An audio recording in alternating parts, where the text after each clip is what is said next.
Hello, magandang araw sa ating lahat.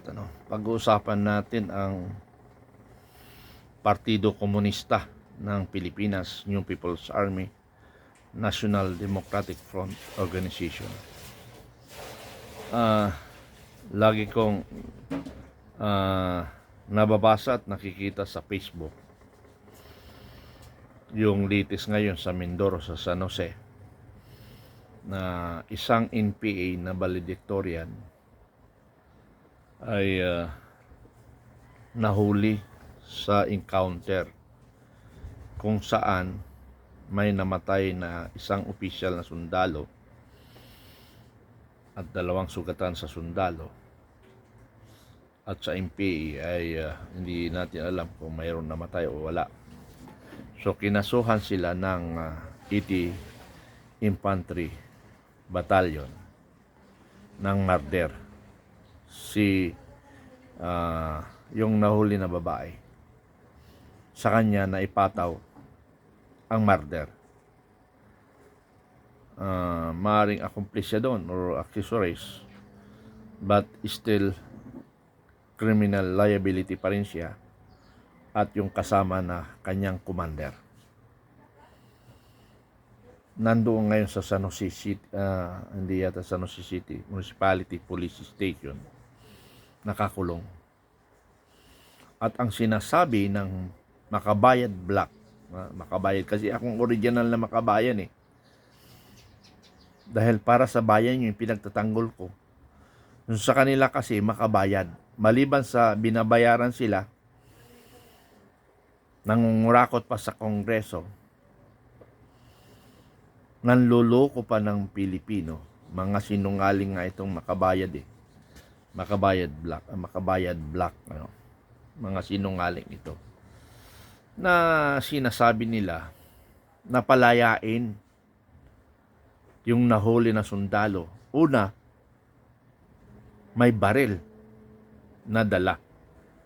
Paano kung walang baril? Ano na naman ang sasabihin nila? Nag-research, isinama ng sundalo, mga walang iya ang sundalo, kung ano-ano ang sasabihin nila. Hindi makatarungan itong mga Communist Part of the Philippines, NPA. Kung mayroong sinungaling sa Pilipinas, ito sila. Ang pinaka-sinungaling. Manggagamit, sinungaling, terorista. Ay, hindi ko malaman, hindi ko maintindihan kung saan galing ang kanilang kawalanghiyaan. Panlilin lang ng Pilipino. Hindi ko alam kung saan galing talaga ito Nakakayanan nila magsinungaling, manggamit ng kababayan. Lalabas yung pare. So, mga kababayan, Hindi nagagaling. maingay sa labas. Dadali na sa doktor. Makinig sa akin Okay, so patuloy tayo na ang dami nilang nalinlang na mga kababayan natin, mga minor de edad pa, ginagamit nila sa kanilang laban na maging komunista ang bansang Pilipinas. Bakit hindi nilang idaan sa eleksyon? Bakit daanin pa nila sa armado? Paano kung kami mag-armado din sa aming pinaglalaban? So, ang dami ng kalaban ng gobyerno. Pero kami hindi. Ang amin is pangkalatan. Taong bayan kasi ang magdidesisyon sa amin. Sa inyo, sa dulo ng baril, sa dulo ng baril ang gusto nyong desisyon. Kasi pwede naman daanin nyo sa eleksyon. Nandiyan na nga yung mga yung mga representante, yung mga kabayan, Gabriela, sama na magsasaka, farmers, ang dami yung ginawang organization para lang manalo ang Partido Komunista sa Pilipinas. Pero ang tagal na nito 57 years Pero anyway, dito lang naman sa Pilipinas ang mayroong 57 communists fighting. Sa iba taon lang, 3 taon, tapos na. Ang iba, 1 taon lang eh. Paano ang ating politician, wala silang pakialam dito sa communist insurgent. Bagkos nakikinabang pa sila sa eleksyon.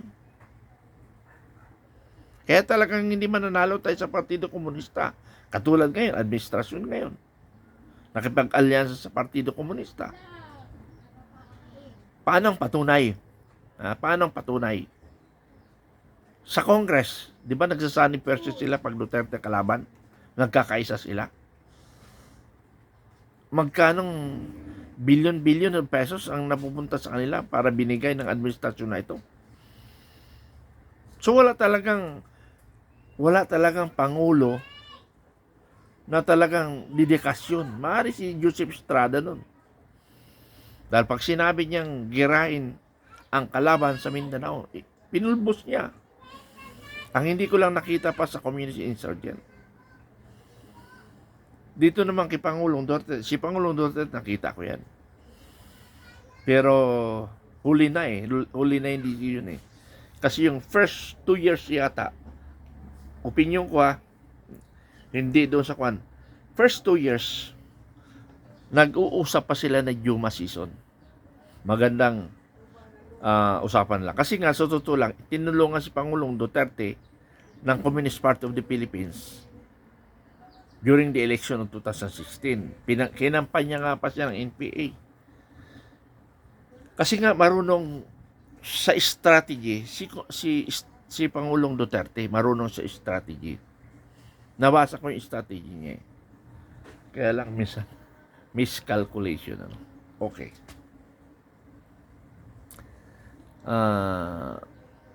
Papasok ng 3 years, naghiwalay na sila ni Yuma season. Bakit?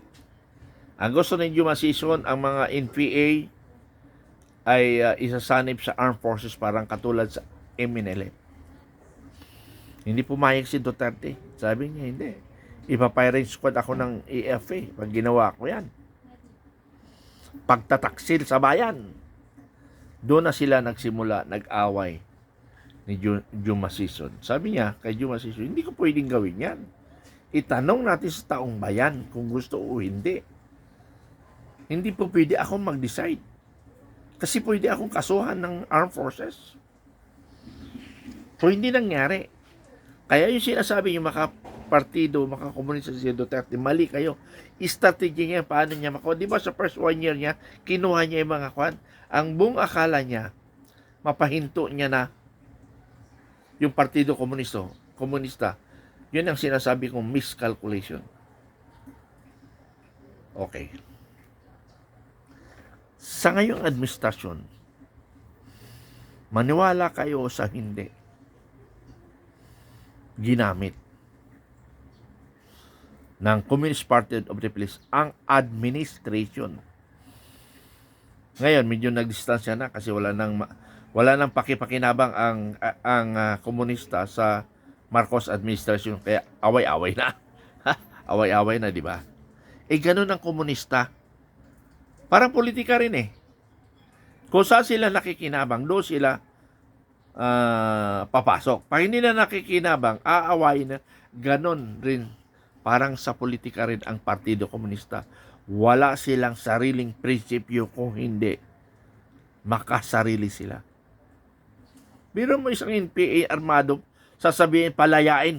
Mga ungas kayo, Gunggong talaga kayo, Palayain na may armas. Anong basis nyo para palayain? Very clear na yan na terorista siya dahil may baril na kuha. Mabuti na lang may baril kung wala. Ano na naman sabihin nyo? Gawang-gawang kaso na naman. Dinampot na nag-research lang doon sa barangay. Ang daming kwento kayo. Pero despite of the fact na nahulihan ng baril, sasabihin pa nila gawa-gawang kaso. Gago. Anong gawa-gawang kaso? Ginagago niya yung Pilipino eh. Kaya ito isa rin ng kinukuha ko itong Partido Komunista eh. Nag-iinit ang dugo ko sa inyo eh. Mga sinungaling kayo eh. Pero paano bakit hindi natapos ang gera sa insurgency? Ikagaguhan rin ng gobyerno eh. Ha? Pag sinabi kong gago ang gobyerno, kasama na dyan ang MUP. Bakit? Kasama na rin ako sa gago noon. Pero patunayan ko rin na may ginawa ako, hindi ako natutulog. Ha? Yung 7 days ko, yung 7 days in 1 week, isa lang araw ang pahinga ko. Saturday and Sunday, tumatrabaho ako. 2 days lang ako sa opisina. 4 days ako sa field or 3 days ako sa opisina. Depende sa sitwasyon. 3 days ako sa field. Ganon ang ginagawa ko. Madaling araw, alas 3, alas 4, alauna, nabubulaga na lang sundalo ko. Under my watch. Kasi nga, hinuhuli ko sila on security matters and they accomplish the mission.